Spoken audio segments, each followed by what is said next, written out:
Hi everyone, my name is Jennifer Klein and I'm the co-chair and executive director of the White House Gender Policy Council. I'm so pleased to join you today on Women's Equality Day, a day where we celebrate the progress that women have made through the years and also remind ourselves of the important work that remains to be done. I'm grateful to be joined by SBA Administrator Isabella Guzman and Assistant Administrator of the Office of Women's Business Ownership, Natalie Cofield, our Senior Designee to the Gender Policy Council, both of whom are tirelessly fighting to ensure that women are at the table, especially women of color, when it comes time to support women-owned businesses. Our administration is focused on prioritizing small businesses because they create good-paying jobs and employ nearly half of the private sector workforce of America. They keep our nation competitive, and they're an essential part of an equitable economic recovery and building back better for everyone, including women, and especially women of color, who are so often the first fired and the last hired when a crisis hits. Here at the Gender Policy Council, we are laser focused on fighting to ensure women are treated fairly in the economy and in the workforce, and that includes closing gender and racial wage and wealth gaps. As you all know, after owning a home, business equity is the largest source of wealth. If we want to ensure that families are strong and supported, we need to invest in women entrepreneurs. Women start businesses at faster rates than men, and they are a growing share of our businesses. But they still raise much less capital and are more likely to rely on personal funds. For example, Black women entrepreneurs have received significantly lower venture funding support on average, even as over 1.5 million businesses, majority owned by Black women, generate $45 billion in revenue. We are committed to ensuring women-owned small businesses have the access to capital, technical assistance, mentorship, and support that they need to ensure they can grow. Small businesses have been a priority for this administration since day one. The president has delivered more than $300 billion in relief to Main Street and is on track to fully forgive more than 6 million small business loans by year end. This administration is also committed to creating opportunities to grow and strengthen the small business economy and workforce, including by ensuring equitable access to capital and investing in infrastructure that supports small business growth. Our Build Back Better agenda will help level the playing field in several ways. First, we'll make the tax code fairer while protecting millions of small businesses from tax increases.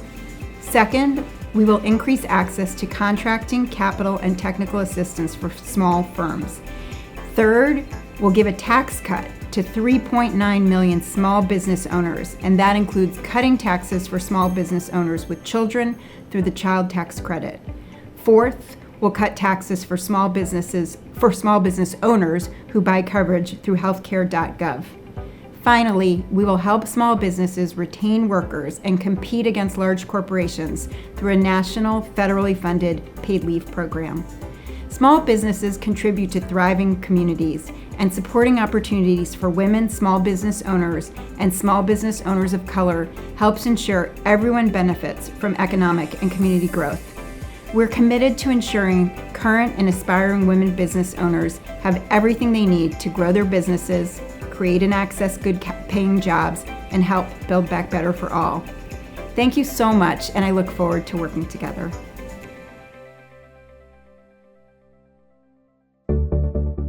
Hello, my name is Natalie Madeira Cofield, Assistant Administrator for the Office of Women's Business Ownership at the U.S. Small Business Administration. In celebration of Women's Equality Day on August 26, which commemorates the 101-year anniversary of the 19th Amendment, giving women the right to vote, the U.S. Small Business Administration is proud to host Economic Equality for Women Entrepreneurs, a conversation and celebration of Women's Equality Day 2021. As the number of women entrepreneurs in the community and across the country grows to unprecedented levels, SBA has resources for women small business owners to survive and thrive amid the COVID-19 pandemic, including the SBA's Women's Business Center network of 136 centers across the country. Today's Fireside Chat will feature a conversation with the 27th Administrator for the U.S. Small Business Administration, Isabella Casillas Guzman. Before we begin, I'd like to share more about the Office of Women's Business Ownership at the U.S. Small Business Administration. OBO's mission is to enable and empower women entrepreneurs through advocacy, outreach, education, and support through the management and technical assistance provided by Women's Business Centers, WBCs. Entrepreneurs, especially women who are economically or socially disadvantaged, are offered comprehensive training and counseling on a vast array of topics in many languages to help them start and grow businesses. As mentioned previously, we are proud to have the largest center network in the history of the U.S. Small Business Administration, with 136 women's business centers across the country and growing. The Office of Women's Business Ownership is a 33-year-old office that sits within the U.S. Small Business Administration, created in 1953 to continue to help small business owners and entrepreneurs pursue the American dream. SBA is the only cabinet-level federal agency fully dedicated to small business, providing counseling, capital, and contracting expertise as the nation's only go-to resource and voice for small business. And with that, I'm proud to welcome to the stage the 27th Administrator for the U.S. Small Business Administration, Isabella Casillas Guzman, for this important fireside discussion. Thank you so much for joining us today, Administrator Guzman, for our conversation on economic equality for women entrepreneurs in celebration of Women's Equality Day. As we get started, let's share with the viewers a little bit more about your personal background and the role that entrepreneurship has played in your personal and professional experiences. Well, it's my pleasure to be here. Thank you so much for hosting this important conversation. I grew up in a small business family, and my father owned several local veterinary hospitals. So going to work with him every day, or during the summers or on weekends or after school, was really a treat for me. And I really started to experience firsthand what it's like to actually have that great customer experience and interaction. His clients loved him, including the little dogs and cats. But we really, Main streets are defined by these small businesses, these entrepreneurs. And I think that's what was really formative for me, that experience, and seeing how hard he worked, balancing all the roles that he had to play as owner of this small business. But I've also been an entrepreneur myself with a print production studio and consulting businesses, and have helped founders launch and build. So I truly understand the grit and determination it takes to start and grow and sustain a small business. And my work with the small businesses, I think, really truly culminated in policy and working as deputy chief of staff, and then eventually returning to service in California as the director of the Office of the Small Business Advocate, gave me that view of a federal small business administration angle on small business development, as well as a state perspective in one of the largest economies in the world. And building up from that, having this opportunity to now serve as administrator of the SBA and really implement policy to help small businesses has been such a great experience. And I know that all those firsthand experiences is what gives me such passion for the work of the SBA, which I share with you and the rest of the incredible civil servants at the SBA. And my goal really is to make our small businesses feel like the giants that they are in our economy. We know they create 2/3 of net new jobs and produce over 40% of the nation's GDP, but they also define our main streets, our business centers, our industrial centers, and propel our communities forward. They drive innovation and create the products and services that we depend on, as well as solving global problems in the process. So they are our economy and often face the most challenging path to success. And so that's why it gives me passion to serve and try to provide them with the resources they need. And while I did love being a small business owner and working with startups directly, particularly after my experience with my father, I do feel like the work that I do really supports our nation's entrepreneurs and really nurtures that indomitable and entrepreneurial spirit that this country was really founded on. Absolutely. I really believe personally, Administrator, Your unique background of being both an entrepreneur, a small business owner, as well as an advocate and champion for small businesses is what has really allowed for the SBA under your leadership to implement a number of very innovative programs to support the smallest of small businesses across the country. That appreciation is very much so noted. With that being said, today's conversation is really in celebration of Women's Equality Day. And so, with that, what role does economic equity play for women in supporting their overall civic and political equity from your perspective? I believe strongly that when women have economic power, they are more empowered to have impact in their homes, in their communities, in their countries, and globally. Economic strength is even a key indicator of health. It's essential. And so economic power goes beyond, the access to economic resources or even beyond wealth creation. It's also at its core a woman's ability to make those informed economic decisions for themselves, their children, their families, and their communities. And I think that financial literacy and financial intelligence is just so essential for women. But we know that political power is tied to economic power. It helps to build economic power by trying to eliminate gender discrimination, ensuring women earn equal pay or have access to capital and markets and networks, which are needed by our women entrepreneurs to start, grow, and sustain. But by giving women the ability to decide what to do with the economic resources they build, that's that political power and so important and key to our growth. But unfortunately, the US does lag behind when it comes to political power for women. We've seen ramifications of this throughout the pandemic. While millions of women had to drop out of the workforce and millions more were forced to close their small businesses. And Vice President Kamala Harris, recently said that the pandemic exposed the flaws and fissures in our economy. And I think that's so true. We need more women like Vice President Harris in positions of political leadership to really ensure that those flaws and fissures are fixed and women have that support that they need to achieve economic equality. So it's important that we see women take roles in policymaking positions, elected or appointed or civil service. And I hope the next generation of women are designing their paths right now to serve in government in some path. But we also need Congress to pass the Biden-Harris administration's Build Back Better agenda, which really takes important steps towards fixing some of these flaws and fissures by creating jobs and cutting taxes and lowering costs, including on healthcare and housing and childcare for working families, which of course have a particularly high impact on women. But helping women achieve more economic power, I think really helps all of us. And I know that the research has shown that when women have more income or more say in economic decision making, that everyone benefits because women spend more of their earned income on their families, 90% versus men, 30 to 40%.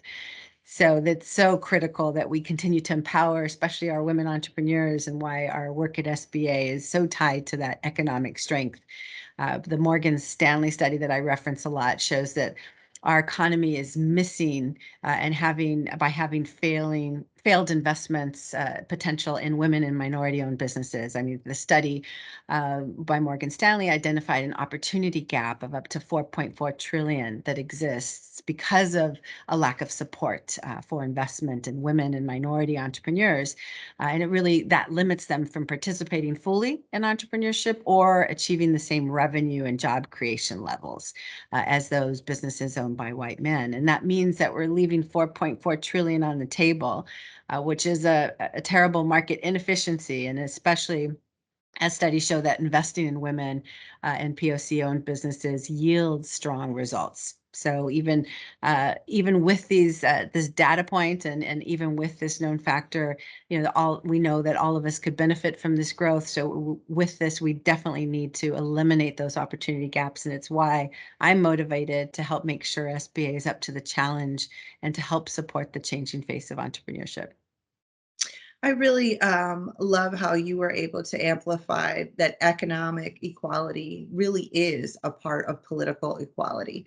And it's difficult to have a political equality conversation when women are not economically empowered. And I think, again, to your point, Administrator, that's where the SBA comes in. And so you mentioned a number of very significant statistics about the contributions of women entrepreneurs to our country, the contributions that have gone, as you mentioned, left on the table because we don't have, in some instances, the supports that are necessary to aid women entrepreneurs. What is the SBA doing right now to address COVID 19's impact, which has been disproportionate on women and women entrepreneurs, as well as historically marginalized and rural communities? I know you've been a big champion, and I know that there's much to share. Well, SBA serves as the voice for America's 30 million small businesses and innovative startups to help ensure that all entrepreneurs have the tools and the support that they need to launch and grow and sustain their businesses and really achieve that growth and that wealth for their communities. And during the past 6 months, we have revamped and launched new COVID relief programs. It's been impressive the amount of new programs, 7 new programs, and 6 adjustments that we've launched at scale to make sure that crucial emergency relief, which is still needed by millions of small businesses, and especially women-owned small businesses, to make those more accessible to entrepreneurs. And we want to make sure that we're reaching the smallest of the small and women and people of color and veterans and others in rural and low-income areas that have been historically underserved. Well, we've done this on an unprecedented scale. And just to give you a sense of how much we've grown, we've gone from a $40 billion portfolio to more than $1 trillion in relief, reaching more than 11 million small businesses. And in terms of output, 90,000 loans on average before COVID to over $16 million in loans and grants dispersed during the pandemic. We've delivered much needed assistance swiftly and equitably, including to our high impact industries who were the first to close and likely last to fully reopen, and who are still at risk with the Delta variant. And that includes our $28.6 billion restaurant revitalization fund, which did prioritize women and veterans and socially and economically disadvantaged business owners. And we also, of course, launched our recently overhauled $16.2 billion Shuttered Venue Operators Grant program, which has helped more than 10,000 performing arts venues, museums, and other important economic anchors in our communities, those who draw crowds to our main streets. We've also revamped our core relief programs for equity, which included, of course, the Paycheck Protection Program, PPP, and COVID EIDL, Economic Injury Disaster Loan Program. In 2021, Biden-Harris administration was really proud to deliver 96% of our PPP loans to small businesses with 20 employees or less. It also was strong performance in rural and LMI communities. And we're now really focused on helping these smallest businesses gain forgiveness on those loans. We've launched a streamlined online SBA direct forgiveness portal to help our PPP lending partners rush relief to the 6.5 million small business owners who took out loans of $150,000 or less. And so far, broadly, the SBA has fully forgiven more than 5 million PPP loans, sending more than 470 billion of the 800 billion back into the economy. And on this portal, we have nearly 1,300 lenders representing over 3.4 million eligible loans. We want to deliver against this promise of forgiveness to all eligible PPP applicants. And we're committed to delivering billions more through our COVID EIDL loan and grant programs. We've put out more than $3.8 million loans on this platform, as well as $250 billion in funds. And the majority of the businesses are businesses with employees under 25. It's really critical relief to help businesses position themselves for success with patient, affordable capital. And we've distributed over 4 billion companion grants through targeted and supplemental COVID EIDL. We are committed to delivering billions more and doing the necessary redesign and outreach to ensure equitable distribution. That's what SBA is all about.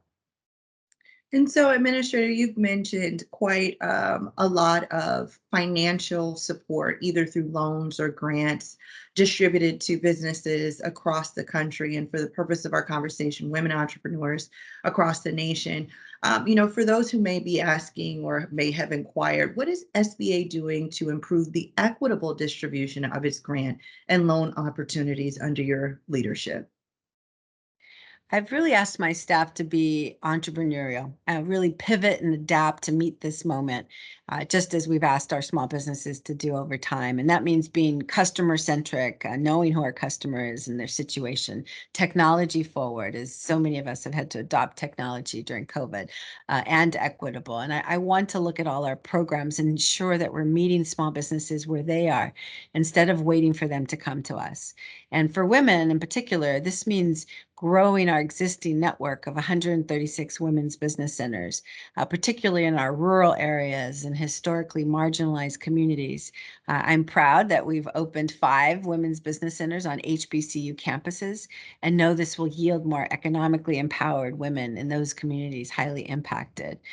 We're reaching beyond our established networks to reach the small businesses that don't know they can come to us for help with financial relief. That's what we learned during the pandemic, that we needed to make sure that they could connect to capital to grow and skills to enter new markets and just connect to networks for advice on an ongoing basis, which is why the American Rescue Plan's Community Navigator pilot program, which we'll be launching next month, will help us reach women and underserved small businesses broadly to let them know that we're here to help and give them a trusted partner to collaborate with.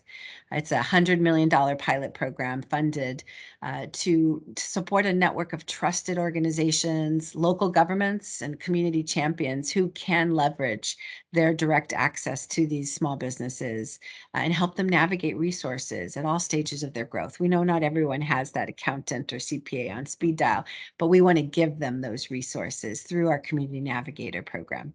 But it'll be a hub and spoke model to build bridges to businesses and make sure that everyone knows you can come to the SBA for help. And especially if you haven't heard of us and you're going to learn more about us, just to know that you can trust the federal government to support your small business.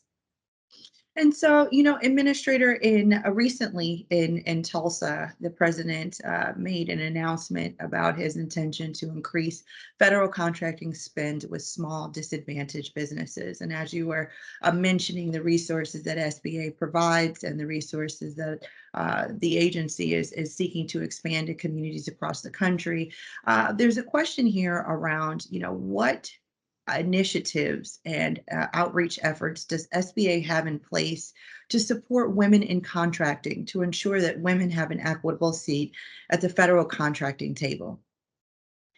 The contracting and access to markets and the federal marketplace in particular is so important for small businesses, especially those from underserved communities who need to connect with the government marketplace. The Biden-Harris administration has been committed to lifting up all of our small businesses and spurring innovation, R&D, and investments in our supply chains, which will, of course, support our economy and our global competitiveness. And the bipartisan infrastructure deal will be a game changer for small businesses, truly providing some unprecedented investment in infrastructure, which we know our small businesses as well rely on for shipments of goods and broadband to get on e-commerce. President Biden's Day One executive order on advancing racial equity and support for underserved communities included key instructions to all federal agencies to make federal contracting and procurement opportunities more available and remove those barriers faced by underserved individuals and communities. And SBA has a key role to play here. In his June 2021 speech in Tulsa, commemorating the Tulsa Race Massacre, President Biden announced an important goal of increasing the share of contracts awarded to small disadvantaged businesses by 50% over 5 years. And the SBA is working to help us get there by expanding our 8A, women-owned, Venture Protege, and Hub Zone programs. And that'll all help ensure small disadvantaged businesses are contract ready. There's important investments in the Build Back Better agenda broadly to support contract readiness at SBA. Our women-owned small business contracting program was created to provide a level playing field for women competing for federal contracts. And the SBA does provide free WSB certification, that women-owned small business certification. And since October 2020, over 2,600 firms have taken advantage of this in-house process. And I know that others have certified externally through our third-party certifiers. So we really want to make sure that we enhance that certification process and help our small businesses get certified and get contract ready. Because in fiscal year 20, federal government awarded $26.38 billion to women-owned small businesses. That's 4.71% against the 5% statutory goal. So we need to do more, and we want to make sure we partner to do that. Recently, President Biden also announced the Buy American Initiative, which I think is such a key program for small businesses as well. It includes a commitment to buy from all of America and raise the domestic threshold.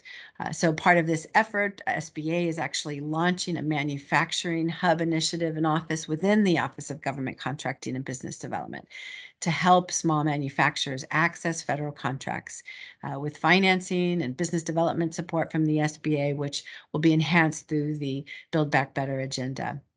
And I know that this office is going to do great work to really help achieve the president's objectives around Made in America and supply chain resilience and racial equity as well. And so, this is a great backdrop for a previous comment you made about reaching businesses anywhere and everywhere. And so we know during the COVID-19 pandemic that technology integration and using technology platforms was both important for the federal government as well as for small business owners, which brings us to this intersection both around a platform that SBA has called Ascent, the exciting new journey that the platform has for government contracting, which you just spoke to. Can you share with us a little bit more, Administrator, about the launch of the Ascent platform and its alignment with your goals to support women entrepreneurs? I think Ascent is a great example of our efforts to meet small businesses where they are. And more small businesses have adopted technology during the COVID pandemic. So we have relaunched this comprehensive online tool with more journeys newly launched to help them get the resources they need to recover and to rebuild. Absolutely. And so we'll be sharing more information about the Ascent platform with you if you registered for today's program, as well as we'd love to get you registered to learn more about forthcoming journeys, including the government contracting journey. So, with that being said, Administrator, as we near the conclusion of our conversation today around Women Equality Day, what are some of the new programs or initiatives that you're excited about launching that will support women entrepreneurs that are coming out of the SBA right now? I know you mentioned community navigators. Are there any other initiatives that are either part of Biden-Harris administration proposals, Build Back Better, or other programs and changes that are happening within the administration under your leadership? There are so many valuable programs at the SBA, and I think I can't emphasize enough how much value that they can deliver to your business. And so, what's really key is that business owners connect with the SBA, and through our Women's Business Center, connect to all the resources that we provide across capital and market access and network access. And in particular, right now, in terms of capital access and relief during COVID, we have this economic injury disaster loan program, which I referenced, that has both loans, affordable patient capital, and grants to our small businesses. We continue to put out billions of dollars through that program and are continuing to make key improvements to better deliver against customer service and make it a swift, efficient program. On market access, of course, the contracting with the federal government is such a big opportunity. And so that women-owned small business certification is really key. And we want to continue to try to develop our women contractors and make sure that they can have a piece of the investments, the key investments that are going to be made in climate resiliency and innovation and R&D, as well as the infrastructure broadly. All of our small business owners have such a key role to play in those investments. And then, of course, across our networks, I'm very excited about ways that we can better build bridges to communities. And that will definitely help us as we work towards equity. So the Ascent platform, as well as the Community Navigator pilot network that will launch soon, and the WBC network that's already strong and expanding. All of these are so critical. It's important to connect with the team. And so however we can do that for you and provide content and information and connection to resources, that's what we want to continue to build at the SBA. Great. And in conclusion, and in your personal opinion, Administrator, what do you think is next for women in business? What's the next frontier for a woman entrepreneur? Growth, growth, growth, growth. I think that we need to fill those opportunity gaps and make sure that our women are building the companies of their dreams and achieving the job creation and revenue creation that they can. And I know that approximately 90% of women-owned businesses are sole proprietorships. Women-owned small businesses start small and too often stay small because they lack access to the capital or the markets or the networks that they need to grow. And so we need to help women connect to those opportunities and give them the capital to really leverage those opportunities. It's no secret that the venture capital world is still largely male dominated. Recent article in Harvard Business Review finds that the disparity between men and women in venture capital got worse during the pandemic. In 2020, only 2.3% of funding went to women-led startups.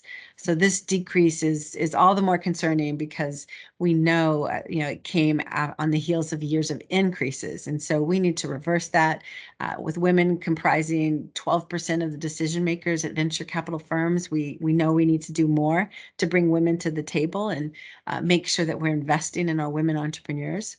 The SBA powers the world's largest source of early stage public finance with SBIR, the Small Business Innovation Research Program, or its additional program, the STTR, the the Technology Transfer Research Grants. And so those are America's seed fund because they invest in federal R&D funds in the best and brightest ideas, which we know, women are creating, and they enable small businesses to really explore their technology further to make sure that they can launch and commercialize into the marketplace. So our SBI program does, support women-powered global successes such as 23andMe, hundreds of impactful small firms like Design Interactive Incorporated, which is a women-owned small business that developed a patented algorithm compatible with wrist-worn devices to provide real-time stress measurements to improve PTSD, stress, and anxiety. All these companies have such great potential, and the SBA has so many wraparound services to support them, whether they're seeking investment or capital for financing. President Biden's Build Back Better agenda is going to strengthen our innovation, our investment programs at the SBA, increasing support for these key programs that I hope everyone learns about. Now that they know about the SBA through PPP, we need to find out more about all these programs, including our SBIC program, which is Small Business Investment Companies, the largest lower middle market fund of funds in the world, is powered at the SBA. And we have, more than $19 billion in private capital and $8 billion in SBA leverage and commitments to invest in our small businesses around the country. We need to diversify the SBIC managers and make sure that we're supporting strong equity across this program. These incredible programs have impact, and with the Build Back Better agenda commitments to focus on all of our entrepreneurs, including underserved businesses, we want to make sure that those are positioned to really draw success out for our women entrepreneurs and all of our small businesses. I know that we're considering multiple new proposals to provide incentives for investment by SBICs in core industries and underserved communities and underserved small businesses. Through micro and venture SBIC models. This is traditionally a private equity model, and this is an opportunity to really expand and do venture and help our startups. So really excited about all the opportunities that lie ahead within the SBA's programs.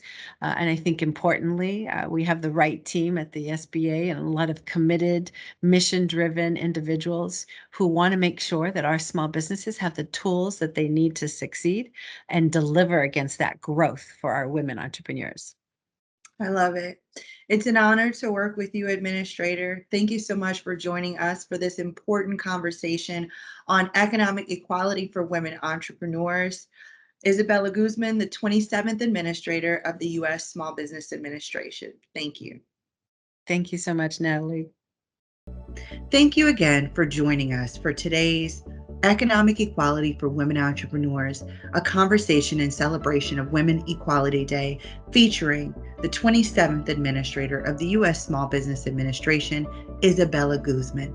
My name is Natalie Madeira Cofield, Assistant Administrator leading the Office of Women's Business Ownership, and our historic, large national network of 136 women's business centers across the country.